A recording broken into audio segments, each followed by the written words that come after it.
Bonjour, Jared. How's it going?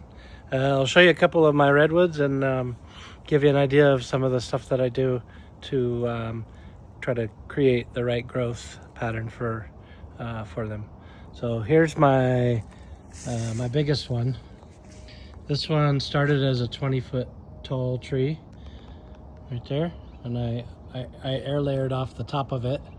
The top probably, well, I'll show you in a minute, 4 feet or so. But this is it's pretty big around, as you can see. This is going to be the main tree in a forest. So right now I've been wiring down the main branches and working on this type of growth all summer. And this type of growth on the redwood is just from pinching these back. So you can see the new growth tips are bright green. And you can see, get that focused, you can see when they have a new growth tip, there's like a little bud on the end. So I make sure when I pinch, I leave a couple of needles like that. That's doing it one-handed. I usually do it two-handed because you don't want to pull the whole thing off. There's another one. I can do this like that. And I go through the entire tree, and it's a lot because they put off new growth like crazy. So I have to do this all the time, just like that.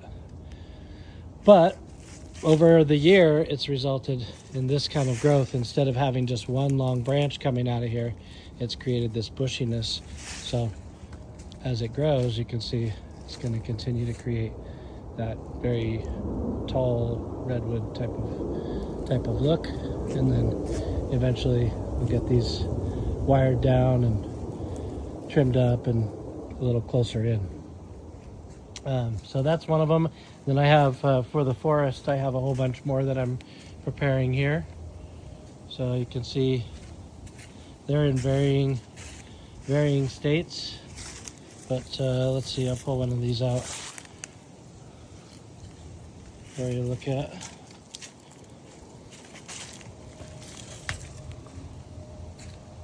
As you can see,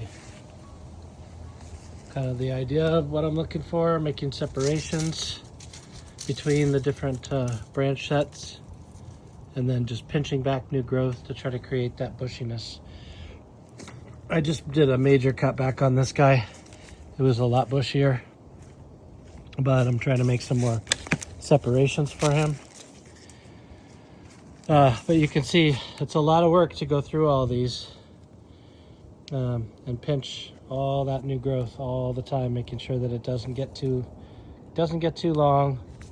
And every time you pinch one of these, what happens is the energy of that branch goes back and makes more buds back further in. So whatever you cut off from your branches, you don't want to cut further than you have a bud already showing, because otherwise it will kill the branch. So in order to create a bud, for example, if I want a branch to be shorter, like this one, I want this branch to be shorter. So on this branch, I only have that bud right there.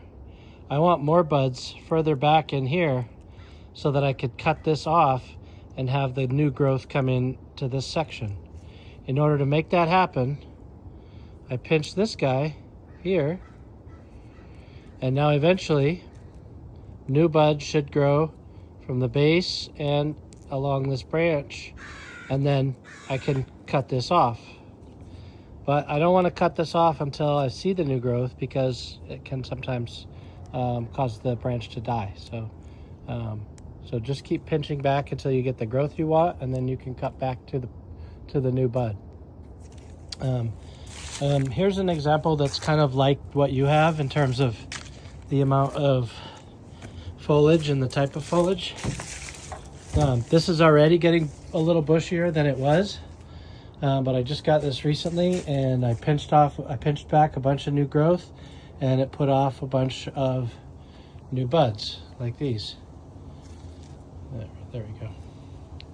Put off a bunch of new buds further in. So theoretically, I could cut this whole branch off now if I wanted to, because it's very long and it doesn't have any buds on it, I could cut this whole branch back and use this as the new branch.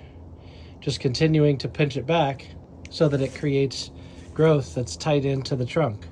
Because this one isn't very, this one isn't very thick, as you can see.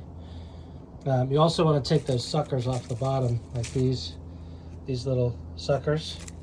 Keep pinching those off the bottom. Don't let them grow because they'll make your trunk swell too much. That's also another thing to think about when you're creating these.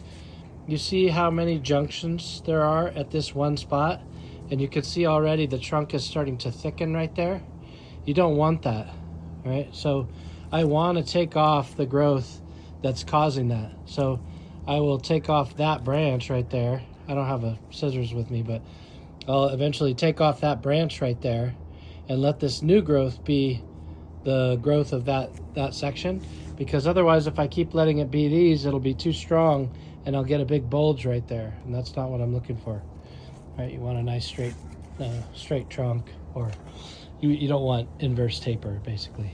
I'm sure you know about that. So yeah, so that's the basics of what I am focused on when I'm working on redwoods. Whether they're older redwoods, here's the top of that tree. That's the air layer that I took off, and I'm not doing anything with that right now except trying to grow roots. I mean, it has roots, but I'm just trying to get them stronger and keep going. So hopefully next year that'll get some more work. But these will or many of these will go in the forest with the big one, and then I have a bunch of cuttings too. Cuttings root really easily, so if you do cut, make big cuttings, stick them in soil and they'll grow roots real quick. And then I also have this guy. He's a beast. He's got a whole bunch of trunks, but a super small foliage variety, and I've been working on getting growth further back into the trunk with him. Anyway, those are some of my redwoods. Here's some of my other trees. So yeah, if you have any questions, let me know. If you want to send me a video of your collection, I'd love to see it. And oh hey, check out this western juniper I just scored the other day. I was hunting and found this guy in the woods. Pretty awesome tree. Anyway, all right, well, hope that helps.